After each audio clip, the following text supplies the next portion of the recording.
ऐसे जीना है जैसे एक दर्शक, जैसे जीवन के बड़े पर्दे पर एक कहानी चल रही है और हम देख रहे हैं।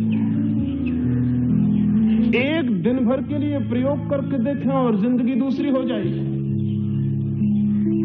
एक दिन तय कर लें कि सुबह 6 बजे से शाम 6 बजे तक इस तरह जिएंगे जैसे एक दर्शक, और जिंदगी को ऐसा देखेंगे जैसे कहानी एक पर्दे पर चलती हुई, और पहले ही दिन जिंदगी में कुछ नया होना शुरू हो जाए। आज ही करके देखें, एक छोटा सा प्रयोग करके देखें कि जिंदगी को ऐसे देखेंगे जैसे बड़े कैनवस पर, एक बड़े पर्दे पर कहानी चलती हो और हम सिर्फ दर्शक होंगे। सिर्फ एक दिन के लिए प्रयोग करके देखें, और उस प्रयोग के बाद आप दोबारा वही आदमी कभी नहीं हो सकेंगे जो आप थे। उस प्रयोग के बाद आप आदमी ही दूसरे हो जाएंगे। साक्षी होने का छोटा सा प्रयोग करके देखें आज घर जाके, और जब पत्नी गाली देने लगे या पति गर्दन दबाने लगे, तब इस तरह देखें कि जैसे कोई साक्षी देख रहा है। और जब रास्ते पर चलते हुए लोग दिखाई पड़े, दुकानें चलती हुई दिखाई पड़े, दफ्तर की दुनिया हो, तब ख्याल रखें जैसे किसी नाटक में प्रवेश कर गए और चारों तरफ एक नाटक चल रहा है।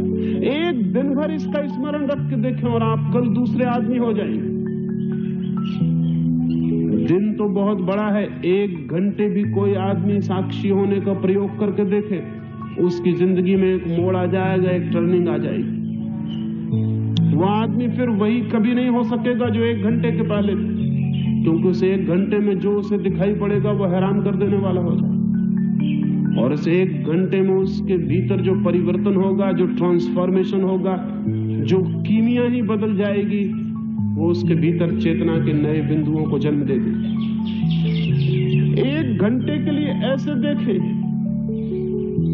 कि अगर पत्नी गालियां दे रही, अगर मालिक गालियां दे रहा है, तो ऐसे देखें कि जैसे आप सिर्फ एक नाटक देख रहे हैं, और फिर देखें कि क्या होता है।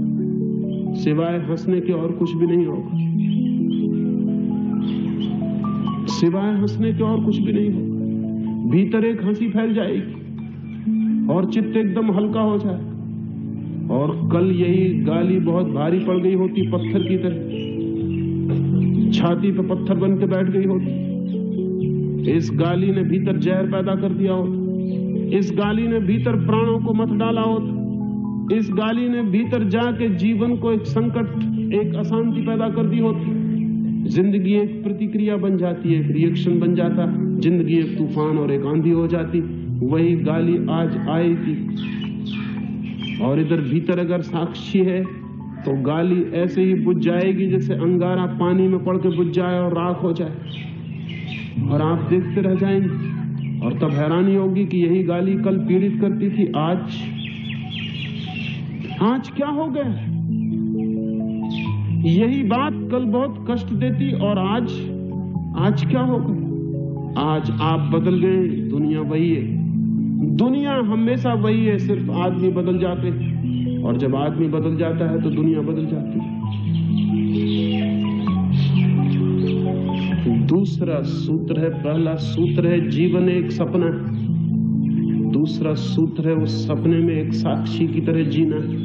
साधना के यही 2 सूत्र हैं। जीवन एक सपना है और सपने में एक साक्षी की तरह जीना।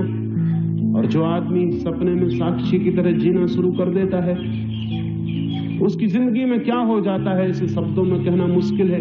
इसे तो केवल करके ही जाना जा सकता है, इसे तो प्रयोग करके, एक्सपेरिमेंट से ही पकड़ा जा सकता है और पहचाना जा सकता है कि क्या हो जाता है। तो थोड़ा सा प्रयोग करें और देखें। मंदिरों में जाने की फिक्र छोड़ दें। जिंदगी ही मंदिर बन जाती है अगर साक्षी बन के खड़े हो जाएं। पहाड़ों पर, हिमालय पर जाने की चिंता छोड़ दें। वो जिंदगी यही इसी क्षण तीर्थ बन जाती है अगर साक्षी बन जाए। जो आदमी जहां साक्षी बन जाएगा वही तीर्थ शुरू हो गया। वहीं एक नई घटना शुरू हो गई। सुकरात मरने के करीब था, उसे जहर दिया जा रहा है, बाहर जहर पीसा जा रहा है। सुकरात लेटा हुआ है, उसके मित्र सब रो रहे हैं और सुकरात उनसे पूछता है कि तुम रोते क्यों हो? तो उन मित्रों ने कहा हम रोए ना तो और क्या करें, तुम मरने के करीब हो। तो सुकरात ने कहा पागलो, वो तुम्हें जिस दिन जन्मा था उसी दिन रो लेना था, क्योंकि जब जन्म शुरू हुआ तभी मौत शुरू हो गई थी।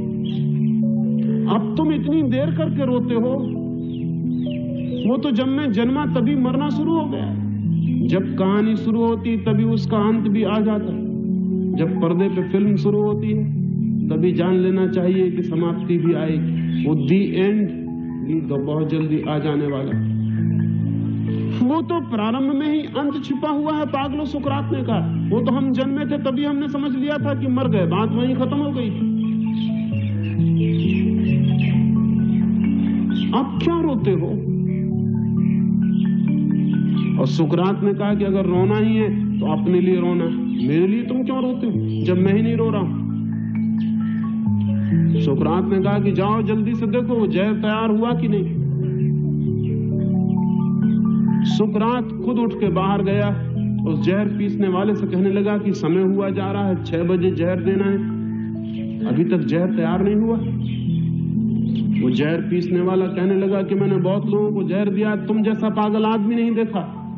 हम चाहते हैं कि थोड़ी देर लगा दें, तुम थोड़ी देर और जिंदा रह लो, थोड़ी देर और सांसें ले लो, इतनी जल्दी क्या है मरने की? सुकरात कहने लगा जल्दी कुछ भी नहीं है, लेकिन जिंदगी बहुत देख चुके, मौत को भी देख लेने का इरादा है। जिंदगी का सपना बहुत देख चुके, अब ये नई कहानी मौत की भी देख लेना चाहते हैं। इसलिए बड़ी उत्सुकता है कि जल्दी अब ये फिल्म खत्म हो और नई फिल्म शुरू हो, नया नाटक शुरू हो। इसलिए हम जल्दी पूछते हैं कि जल्दी करो। सुकरात को जहर दे दिया गया। वो आदमी इस तरह जहर पी लिया जैसे किसी और आदमी को जहर दिया गया हो। जहर पीता रहा और बातें करता रहा।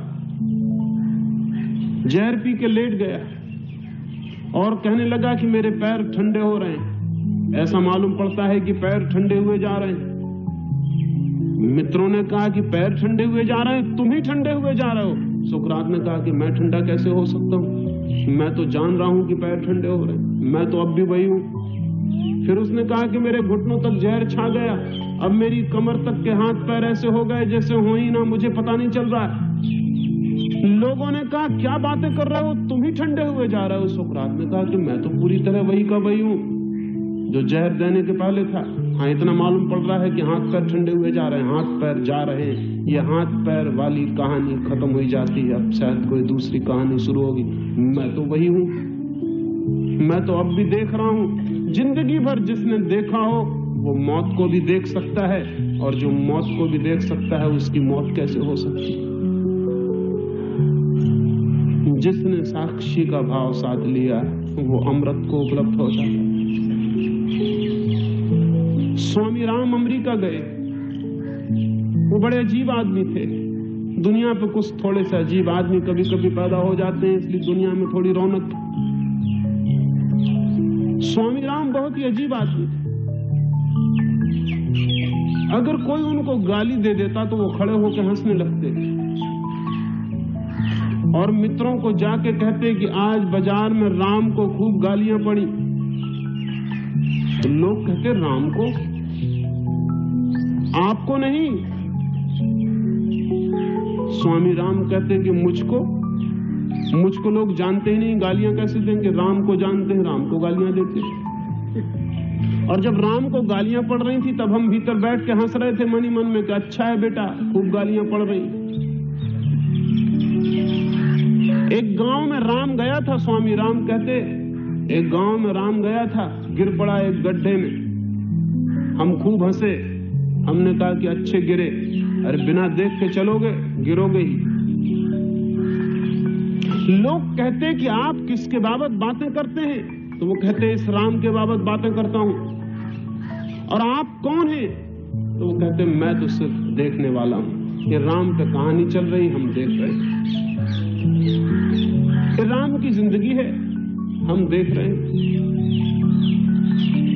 ये जो देखने की बात है, ये जो देखने की तरकीब है, ये जो देखने का टेक्निक है, जिंदगी के प्रति साक्षी हो जाने की ये जो कला है, ये धर्म का सारभूत रहस्य। देखें जिंदगी को एक साक्षी होकर, और तब एक नई जिंदगी की शुरुआत हो जाती है। वो नई शुरुआत सत्य पर ले जाती है, उस सत्य पर जिसका न कभी कोई जन्म हुआ, उस सत्य पर जिसकी न कभी कोई मृत्यु होती है, उस सत्य पर जो कहानी नहीं है, उस सत्य पर जो सपना नहीं है। लेकिन अगर हम इस सपने में और कहानी में ही खोए रहें तो शायद उस कहानी कभी भी पता नहीं चलता। बहुत कम सौभाग्यशाली लोग हैं जो जीवन के सत्य को जान पाते। अधिक लोग जीवन के सपने में ही जीते हैं और समाप्त हो जाते हैं। सपने से जागना है ताकि सत्य उपलब्ध हो सके, और कहानी से जागना है, नाटक से जागना है, अभिनय से जागना है, ताकि वो जाना जा सके जो अभिनय नहीं है, जो नाटक नहीं है, जो कहानी नहीं है। उसका नाम ही आत्मा है, उसका नाम ही परमात्मा है, चाहे कोई उसे सत्य कहे या कोई और नाम दे दे। और उसको जानते ही आदमी मुक्त हो जाता है, क्योंकि सब बंधन सपने के बंधन है।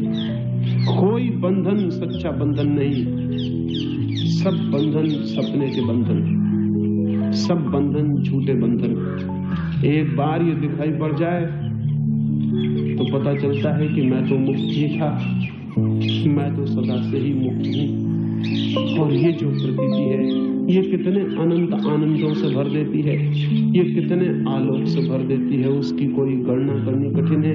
इमेजरेबल, उसको नापने का